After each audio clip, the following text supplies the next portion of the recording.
Range IG గారి ఆదేశాల ప్రకారం ముఖ్యంగా డిస్ట్రిక్ట్ ఎస్పీ గారి సూచన మేరకు ఈరోజు రామచంద్రపురం డిఎస్పీ ఆధ్వర్యంలో మండపేట నియోజకవర్గానికి సంబంధించి మండపేట టౌన్ మండపేట రూరల్ సర్కిల్కి సంబంధించిన సిబ్బంది మరియు సెంట్రల్ నుంచి వచ్చినటువంటి ర్యాపిడ్ యాక్షన్ ఫోర్స్ కలిపి ఈరోజు నుంచి ఏడి సెంటర్ వరకు ఫ్లాగ్ మార్చ్ నిర్వహించడం జరిగింది. దీని యొక్క మెయిన్ ఉద్దేశం భారత రాజ్యాంగం కల్పించిన ఓటు హక్కుని సామాన్య మానవుడు కూడా అధైర్యపడకుండా ధైర్యంతో వీళ్ళంతా వెనకాల వాళ్ళకి ధైర్యం కల్పిస్తున్నాం. ఆ ధైర్యంతో వాళ్ళు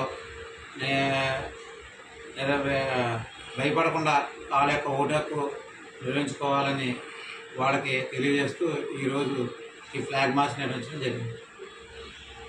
ఈ సదర్ మార్చ్ పాస్ట్లో ర్యాపిడ్ యాక్ట్ 50 మంది సిబ్బంది మరియు సర్కిల్కి సంబంధించి 10 మంది సిబ్బంది మొత్తం 75 మంది సిబ్బంది ఈ ఫ్లాగ్ మార్చ్లో పాల్గొనడం జరిగింది.